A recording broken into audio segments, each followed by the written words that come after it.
Segundo dia de julgamento é marcado por depoimento de James McDonald, ex-membro da gangue Mob Pyros, associada ao Bloods. Ele trouxe relatos sobre como funcionava a rivalidade com os Crips e como isso pode ter influenciado no assassinato de Tupac. Reg White Jr., líder de segurança da Death Row, também falou no tribunal e revelou que um dos seguranças de Tupac acabou faltando justamente na noite do crime. No vídeo de hoje, então, iremos falar sobre o que aconteceu no segundo dia de julgamento do caso Tupac. E aí pessoal, beleza? Meu nome é Fabio, esse aqui é o Planeta Novo. Se você não é inscrito no canal, vai se inscrever agora e deixar o seu like pra ajudar a gente. No vídeo de hoje vamos trazer o segundo dia do caso Tupac. Inclusive, se você ainda não viu, vai lá no primeiro dia e até o episódio 3 não teremos outros vídeos no canal. Então, não viu? Vai ter que ver. E tá bom, pô. A galera tá legal. Tem coisa pra ver, inclusive. A gente fala que normalmente o primeiro dia é um dia que não tem tanto movimento, né? Chatinho, né? É um dia que na real tem muita coisa pra falar de forma oficial, mas tudo que ia falar de forma oficial já era público antes. Então a gente chega já sabendo tudo e fica um vídeo meio que maçante e repetitivo. Nesse caso, já começou ali muito rápido. E a gente vê que inclusive a forma como as pessoas que iam depondo, né? A velocidade que isso aconteceu é algo diferente do que aconteceu lá no caso do Diddy, né? No Diddy, a pessoa depunha por 3 dias, 4 dias, né? E agora nesse caso, a gente tá vendo 4, 5 pessoas depondo no mesmo dia. Então, no segundo dia não foi diferente, muitas pessoas falaram e hoje tô aqui com o Lucas Seika pra comentar o vídeo e quero saber qual que é a meta de likes. O vídeo ontem já tá com 120 mil views e 9 mil likes. Galera, vamos bater 15 nessa, por favor. 15 mil likes, é só deixar um like e vai ajudar muita gente. Então, bora pro vídeo e vamos com a vinheta.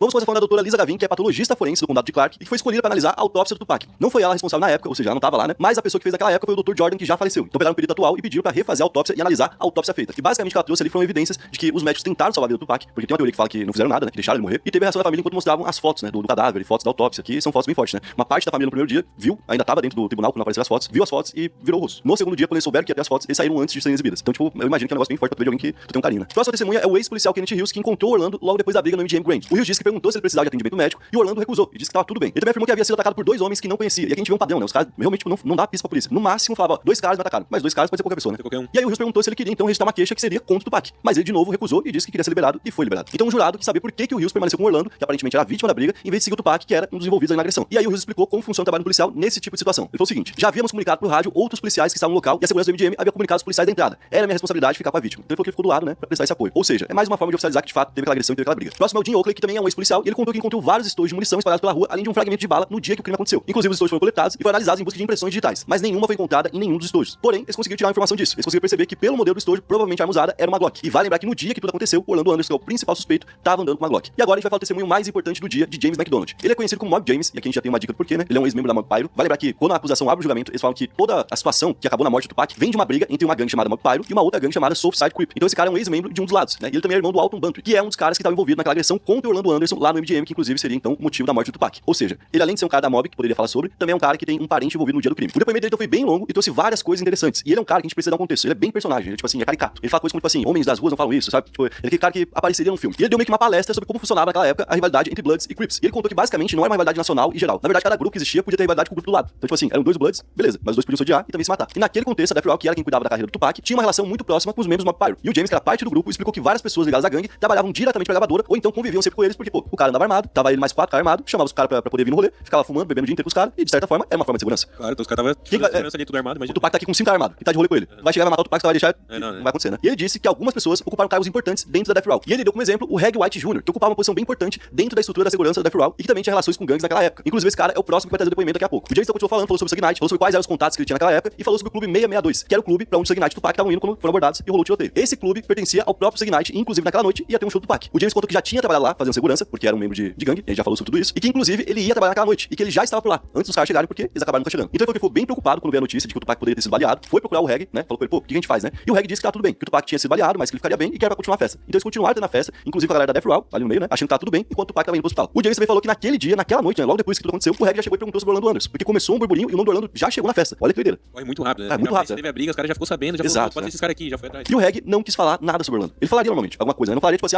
esse cara foi responsável, tipo assim, mas falaria alguma coisa. E ele não quis falar nada, né? Então, desde o início, os principais caras da Death Row foram meio que brifados. Ó, não fala nada sobre o que aconteceu ali. E logo depois, o James deu uma declaração bem forte falando sobre a relação que ele tinha com o Tupac, porque tem uma história de que o Tupac teria batido nele, teria meio que espancado ele e, né, tinha continuado a relação entre os dois de boa. Ele tinha superado isso e ficado amigo do Tupac. Perguntaram se é verdade, e ele falou que se o Tupac tivesse encostado um dedo nele, ele teria matado o Tupac. Eu vou ler pra vocês o que ele disse. Vou ser sincero com você e com todos os outros. Ele, Shug e meu irmão, eu teria tirado nos 3 se eles tivessem encostado em mim. Era assim que eu vivia. Era assim que eu era naquela época. Você não tem escolha. Tipo, o bicho veio com tudo, né? então ele tentou mostrar que ele era de fato criminoso. Inclusive, várias horas ele falou, tipo assim, eu sou o que o Kid não é, tá ligado? Eu sei a conduta que tem que manter e o Kid não sabe. Ele falava isso meio que o tempo todo, né? E quando ele foi perguntado sobre o clima que foi naquela época na rua, né? Se a galera tava com medo lá do Mob Pyros, ou então tava com medo lá do Suicide Crips, né? Ele falou que, na verdade, não era uma questão entre eles, que isso era entre o Suge Knight e o Keefe D. Pô, muito forte também essa aqui, né? Entre o Suge Knight e o Keefe D. Meio que resume, tipo, tá ali. Ele falou, não vou falar nada e falou muita coisa, né? Exatamente. E aí aqui rolou um momento, tipo assim, que é, tipo, meio Davi Brito, tá ligado? Teve um debate bizarro entre ele e o advogado do Keefe D. O James deixou claro que não queria contribuir pra condenação do Keefe D. Inclusive, ele falou, ó, eu não gosto do cara, mas eu não vou mandar o cara pra cadeia. Ele não vai pegar uma pena por conta de mim. E logo depois, o Michael Sanft, que é o advogado, né, do Keefe D, começou a fazer perguntas pra ele, que o James falou, pô, se eu responder isso aqui, o Keefe D tá fudido, pô. Ele respondeu isso. Ele falou, tu tá maluco, pô? Tu tá perguntando um negócio que vai ferrar o cara. Eu vou ler, inclusive, ele falou, você tá me perguntando algo que não seria bom pra ele. Eu não quero mandar pra prisão, mesmo que não gostemos um do outro. Ele falou isso pro advogado. E aí o Sanft ouve isso e responde pra ele, tá, mas eles estavam envolvidos com o quê? Meio que ignorando o que o cara falou, tá ligado? E o James responde bem indignado, tipo, no assassinato do Tupac. Cara, tipo, quase uma confirmação que quem tirou não foi a acusação, foi a defesa do Keefe D. Pô, absurdo, esse é do maior advogado. Mano, isso aqui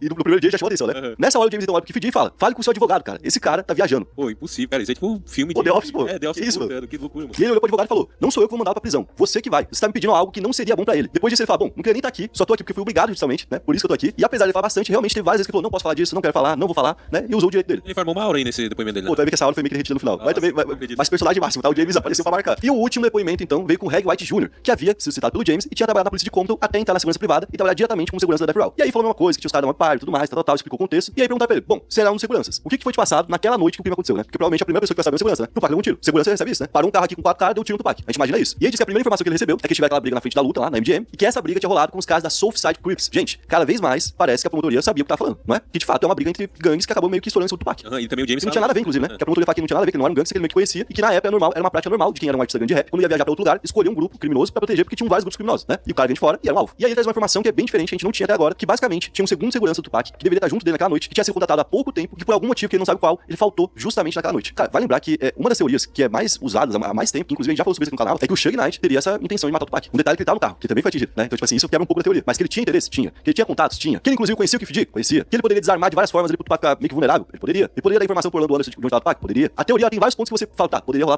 Então, tipo, ela vai meio que longe, essa teoria. E um detalhe curioso é que o Tupac e o Suge Knight tinham algum segurança naquele dia, porque o Suge Knight tinha o segurança dele, mas nenhum dos seguranças estavam com eles dentro do carro. Eles estavam em outro carro, e quando aconteceu o ataque, pouco antes de chegarem no lugar, tinha rolado uma separação dos carros num semáforo. O Tupac e o Suge Knight passaram, o carro do segurança ficou pra trás, e bem nesse momento, o carro vem para do lado e atira nos caras. Pô, as coincidências, né, são... Não, esse caso é bizarro, cara. Tipo assim, bizarro mesmo. eu sinto, tipo, de alguma forma, que alguém facilitou o caminho pra matar o Tupac. Mas eu sinto que, de fato, também, ele ter saído na mão com um cara que matava os outros, né? É um bom motivo pra ele morrer. É um perigo, né? É um perigo, né? E aí, no final, a gente teve o grande plot twist, porque acabou o julgamento, acabou, tipo assim, acabou a sessão, acabou o dia, vamos pro próximo dia, vamos pro terceiro, né? Mas, no finalzinho, o James pediu a palavra, e aí ele falou com o Michael Sanft, que é o advogado que pedi, e ele pediu desculpas por ter deixado as coisas muito pessoais. E o Sanft cumprimentou ele e falou, bom, eu entendo a pressão de estar aí, né? Numa situação tão vulnerável e tudo mais. E depois o James pediu pra falar com os repórteres e falou sobre o Keefe D. Ele fica falando pelos cotovelos. Cala a boca. O caso é antigo, já acabou. Mas por dinheiro, ele quer ficar aqui contando pra todo mundo que fez. Um membro de gangue comum não faz isso. E ele tá pagando por isso. Cara, sabia que eu tinha... Quando você falou do advogado e de toda essa coisa que ele fez, né? Que o James ficou puto com as perguntas, eu fiquei pensando, pô, imagina se o Keefe D quer, de fato, ser acusado. Acusado não. Como é que fala? Colocado nisso? Não, tipo... Incriminado? Isso, incriminado de fato, tá ligado? Quando acabar o julgamento pra ele ter esse cargo, tipo assim, eu matei o Tupac, né?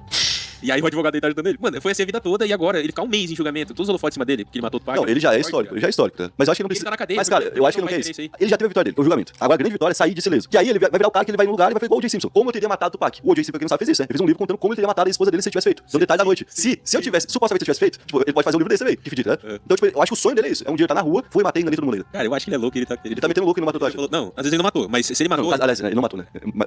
Seria o caso da tese que ele tá envolvido, né? Isso, aí tipo assim, eu acho que ele quer isso pra ele e ele vai levar essa aí pra casa.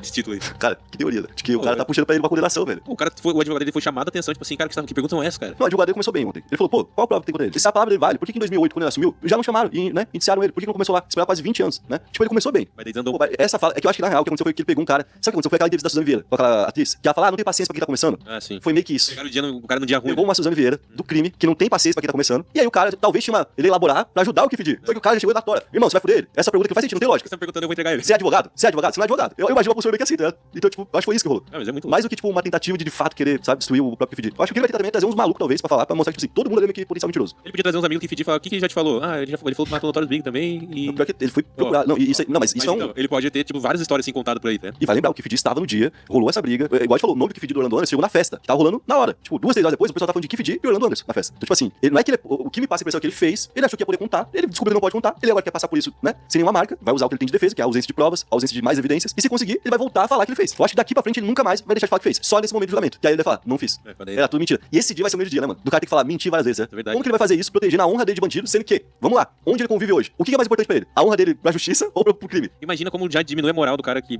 supostamente tem a fama de ter matado o Tupac, né? Chegar no outro dia e depois falar, não, galera, eu tava só zoando, queria dinheiro na época. Não, mas aí Fui eu. o crime entende, porque o crime fala assim, não, o cara tá lá, tá querendo proteger a pena dele, vai mentir pra justiça. O cara vai chegar e falar isso, né? O advogado chegou pra mim e falou, ó, vai lá e fala que não fez. E todos eles fazem igual, o bandido consegue entender isso. Agora se ele for lá e provar por A mais B e trazer, tipo, bons argumentos, que nem esse daí, tipo assim, cadê a prova de que ele fez isso? Os próprios caras que vai ver a prova falar, cadê a prova? Eu acho que tu não fez isso aí, não. Eu acho que não fez isso aí não, entendeu? E talvez ele tenha regalias que ele tem todo um contexto por trás desse julgamento, né? Porque é um cara que já tá na cadeia, né? É uma situação diferente. E ele meio que vive do fato que ele ou criou ou que ele contou e não deveria ter contado, que a gente vai descobrir agora nos próximos 30 dias, né? Então, esse foi o vídeo de hoje. Espero que tenham curtido. Se curtiu, deixa o like, se inscreve no canal, comenta pra gente.